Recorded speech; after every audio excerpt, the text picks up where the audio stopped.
Good morning बच्चों। Student, हमने बेटा लास्ट जो वीडियो डिस्कस किया था जिसमें ऑफलाइन क्लास में भी और ऑनलाइन क्लास में भी, इसमें हमने न्यूटन थर्ड लॉ के बाद जस्ट फ्री बॉडी डायग्राम के बारे में बात की थी। और आज हम स्टार्ट कर रहे हैं Newton third law of motion की एप्लीकेशंस। वैसे तो बेटा बहुत सारी एप्लीकेशंस हैं, लेकिन जो हमें बुक्स में अक्सर मिलती है जिसमें से फर्स्ट है हॉर्स कार्ट प्रॉब्लम, लेकिन ये भी आपके सिलेबस में नहीं है फिलहाल। लेकिन मैं यहाँ इसको डिस्कस करना चाहूँगा क्योंकि इन छोटे छोटे क्वेश्चंस को डिस्कस करने से बहुत सारे कॉन्सेप्ट हमारे क्लियर होते हैं। बेशक से ये हमारे सिलेबस में नहीं है, लेकिन फिर भी हम फ्री बॉडी डायग्राम के बिहाफ पे बताएंगे या चेक करेंगे कि किस तरह से, या ये कहें यहाँ पर जो एक्सेलरेशन होगा वो कितना होगा, और किस किस तरह से ये हॉर्स जो है या किस रीजन की वजह से ये हॉर्स आगे इस कार्ट को, इस गाड़ी को अपने साथ लेके जा सकता है। ये हमें आज इसमें चेक करना है। So this is the first application of Newton third law of motion, जिसको बच्चों हमने नाम दिया है हॉर्स कार्ट प्रॉब्लम का।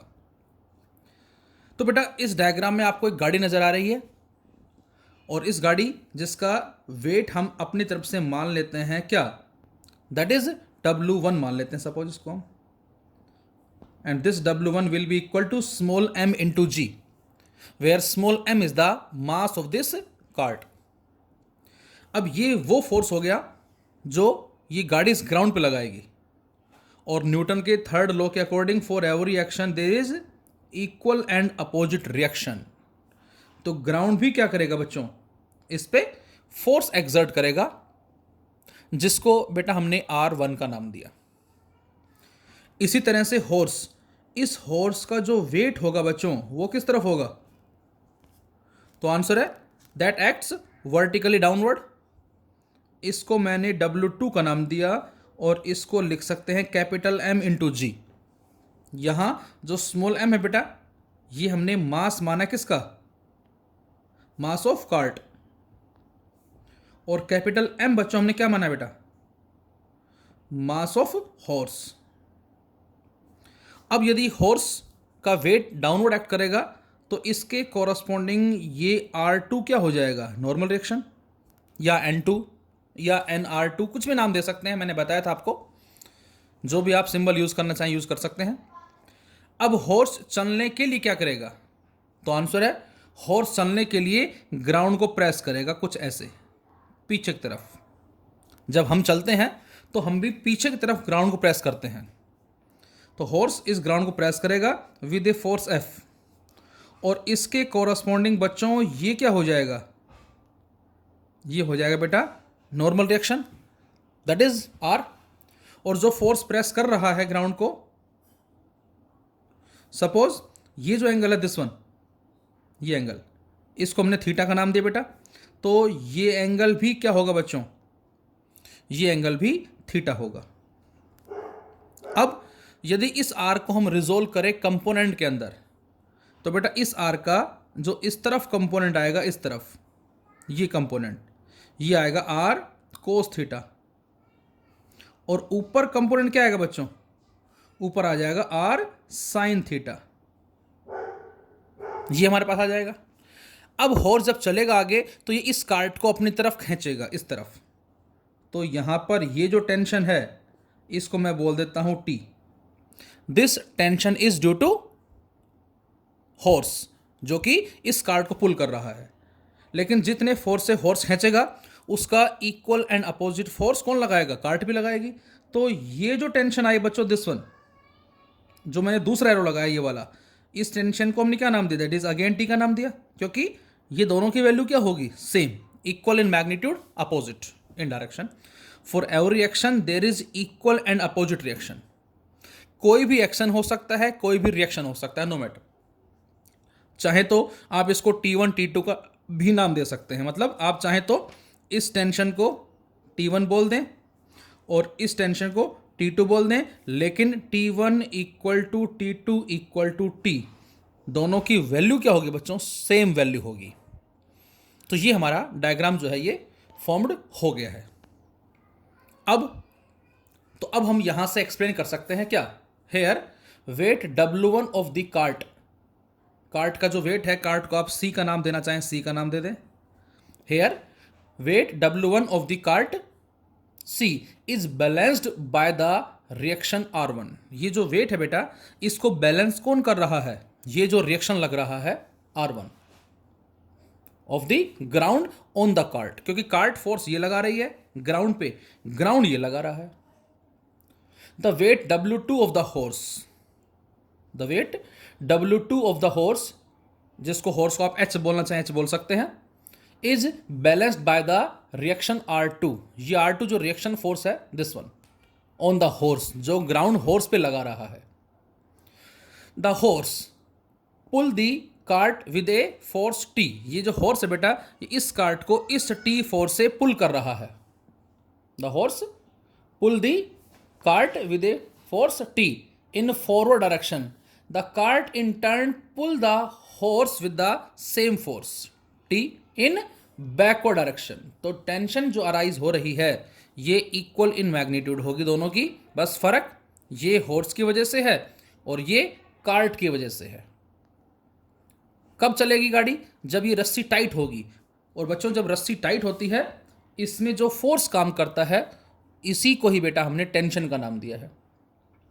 तो यहां से हमारे पास tension in backward direction, these forces are also balanced, और ये भी बैलेंस फोर्स हैं। While pulling the cart the horse push the ground backward with its foot. Horse अपने पांव से ग्राउंड को प्रेस करेगा, किस फोर्स से, F फोर्स से, जो इंक्लाइन हो रहा है at an angle theta with the horizontal. As a reaction the ground exert equal and opposite force, जिसको हमने R का नाम दिया, ये फोर्स ग्राउंड एक्सर्ट करेगा। और अब हमने बेटा इस R को रिजोल्व कर लिया है कंपोनेंट में, this is R cos theta and this is R sin theta.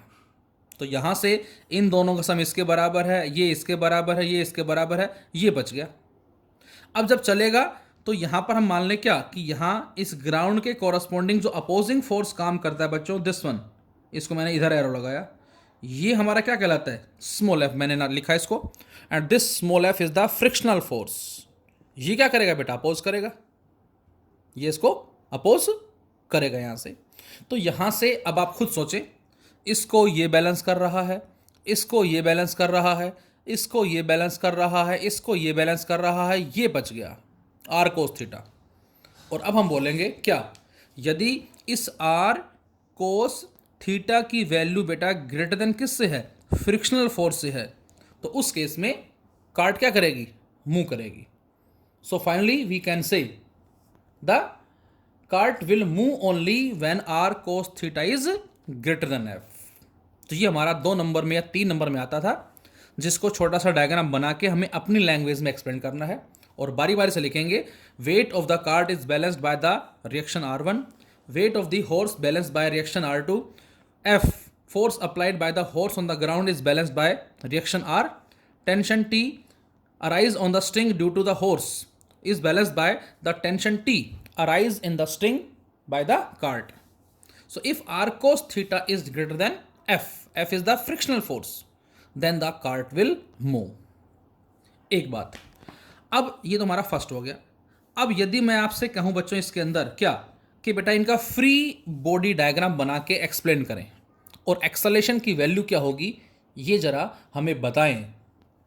तो बच्चों अब मैं ये आपसे कहूं कि जो फ्री बॉडी डायग्राम होगा बेटा किसका, हॉर्स का, वो क्या होगा, ये हॉर्स है, जिसमें बच्चों ये हो गया W2, ये हो गया R2, और यहां से इस तरफ क्या है बेटा, इस तरफ है R cos थीटा, और ऊपर क्या है, that is R sin theta, और इस तरफ जो फोर्स लग रहा है ये वाला, दिस वन, ये टेंशन T है।